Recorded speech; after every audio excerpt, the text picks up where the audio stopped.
KBR news కి స్వాగతం. ఇష్టపడి కాదు, ఇష్టపడి చదవండి. విద్యార్థులతో సూర్యచంద్ర. చదువును భారంగా భావించి కష్టపడి కాకుండా సబ్జెక్టును అర్థం చేసుకుంటూ ఇష్టపడి చదివినప్పుడే అద్భుతమైన ఫలితాలు సాధించవచ్చని, ఇష్టపడి చదవడం వల్ల జ్ఞాపక శక్తి కూడా పెరుగుతుందని విద్యార్థులకు జగ్గంపేట నియోజకవర్గం ఇండిపెండెంట్ ఎమ్మెల్యే అభ్యర్థి పాటంశెట్టి సూర్యచంద్ర అన్నారు. తెల్లంపూడి మండలం వేలంక గ్రామంలో జిల్లా పరిషత్ హై స్కూల్ విద్యార్థులతో ముఖాముఖి మాట్లాడి విద్యార్థుల సందేహాలు తీర్చి విద్యాభివృద్ధిపై విద్యార్థులను చైతన్యపరిచారు. అందరూ బాగా చదువుతున్నారు, కానీ ఒక ఎక్కువ తక్కువ ఈ వేరియేషన్ ఎందుకు వస్తుంది అనేది ఎవరు చెప్తారు? ఇదిగేలాగా ఆడుకుంటున్నారు. ఆడుకోవడం తప్పేంటి? ఆడుకోకపోతే ఎలాగా? బాగా ఆడుకోవాలి, బాగా చదువుకోవాలి. ఎప్పుడు చదువుతూనే ఉండి చదవడం రాయడం అన్నది కూడా కాదు, కరెక్ట్ కాదు. ఓకే, చాలా మంది ఏం చెప్తారంటే ఎప్పుడు చదవండి అంట. అసలు నేను చదవండి అని చెప్పట్లేదు. నేనేం చెప్తానంటే బాగా చదువుకోండి, బాగా ఆడుకోండి. ఆటలంటే రెండు రకాలు ఉన్నాయి. ఇప్పుడు నేను ఈ డోర్ టు డోర్ తిరిగేటప్పుడు ఊర్లోకి ఇంటికి వెళ్ళేటప్పుడు చాలా మంది పిల్లలు ఏంటంటే సెల్ ఫోన్లో ఆడుతున్నారు. సెల్ ఫోన్లో ఆటల వల్ల మనకి ఏమొస్తుంది? ఐ ప్రాబ్లం వస్తుంది, తలనొప్పి వస్తుంది. అన్నిటికంటే ముఖ్యంగా మనకి సమయం వృధా అవుద్ది. అవునా? మనకి శారీరకంగా చెమట పట్టేలాగా ఉల్లాసంగా ఉత్సాహంగా ఎగిరి గంతులేసి చెమట పట్టేలా చెప్తాం. అప్పుడు ఏమొస్తుంది?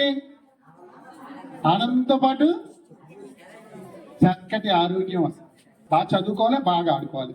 అసలు ఎందుకు తక్కువ మార్కులు వస్తున్నాయి బాగా చదువుతుంటే అన్నది ఎవరు చెప్తారు? ఆటల వల్ల అంటుంది.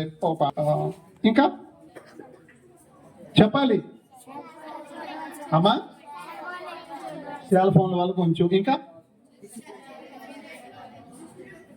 డిసిప్లైన్, ఇంకా కరెక్ట్ పాయింట్ ఎవరు చెప్తారు? వాళ్ళకి పెన్ గిఫ్ట్. అందరూ బాగా చదువుతున్నారు, కానీ కొంచెం మందికి తక్కువ వస్తున్నాయి మార్కులు, కొంచెం మందికి ఎక్కువ వస్తున్నాయి. ఎవరు చెప్తారు?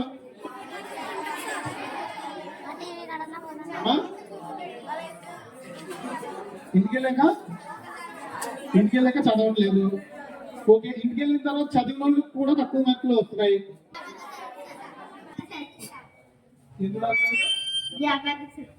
జ్ఞాపశక్తి తక్కువ ఉంటుందా? ఈ పాప పాయింట్ చెప్పింది. ఏం చెప్పిందంటే జ్ఞాపశక్తి తక్కువ ఉంటుందని. అవునా? నిజమేనా అది? అంటే బాగా చదివి ఎక్కువ మార్కులు వచ్చే వాళ్ళకి జ్ఞాపశక్తి ఎక్కువ ఉంది, తక్కువ మార్కులు వచ్చే వాళ్ళకి జ్ఞాపశక్తి తక్కువ ఉందని చెప్పేసి ఈ పాప చెప్పింది. ఇది కరెక్టేనా? ఎస్, కరెక్టేనా? ఓకే, అయితే నాకు ఒక డౌట్ అడగనా? ఇప్పుడు మీరు అందరూ సినిమాలు చూస్తారా? ఈ మధ్య ఏం సినిమాలు చూశారు? అందరూ చూసారా? కొంచెం మంది చూసారు, కొంచెం మంది టీవీలో యాడ్స్, సాంగ్స్ ఇవన్నీ చూసారు. కానీ నా డౌట్ ఏంటంటే ఇప్పుడు సినిమా చూసుకుని వస్తాం కదా, సినిమా చూసి వచ్చిన తర్వాత మీ ఫ్రెండ్స్ సినిమా ఎలా ఉందని చెప్పంటే సినిమా మర్చిపోయింది, అసలు నాకు అసలు ఏం గుర్తు రావట్లేదు అని ఎవరన్నా అంటారా? నేను చెప్పండి, మీరేం చెప్తారు? సినిమా అడిగితే మొత్తం సినిమా హాల్లోకి వెళ్ళిన దగ్గర నుంచి సినిమా అయిపోయే వరకు కోసుకొచ్చినట్టు మొత్తం ఎడ్జినట్టు అన్ని చెప్తామా? అంటే నా డౌట్ ఏంటంటే సినిమా మనం మొత్తం అంతా స్టోరీ అంతా చెప్పేస్తున్నాం కదా, మరి మీరు ముందే కదా అన్నారు ఏమని? కొంచెం మంది గుర్తుండట్లేదు, కొంచెం మంది గుర్తుంటుందని చెప్పన్నారు. మరి అప్పుడు చదువు కూడా గుర్తుండాలి కదా. అంటే చదువు అన్నా గుర్తుండాలి, సినిమా అన్నా గుర్తుండకూడదు. చదువు గుర్తుండట్లేదు, ఈ ఎగ్జామ్ పేపర్ చూసేటప్పటికి మనం మర్చిపోతాం. సినిమా మొత్తం గుర్తుంటుంది. ఎందుకు చెప్పాలి? ఇంట్రెస్ట్. సినిమాని ఇష్టంగా చూస్తున్నాం, చదువుని కష్టంగా చదువుతున్నాం, అంతే తేడా. సినిమాని ఇష్టంగా చూస్తున్నాం. ఎంత ఇష్టంగా చూస్తున్నాం మనం? థియేటర్లోకి వెళ్ళాక టీచర్స్ గుర్తొస్తారా? మాకు 3 కోట్ల అన్నం పెట్టే అమ్మ గుర్తొస్తుందా?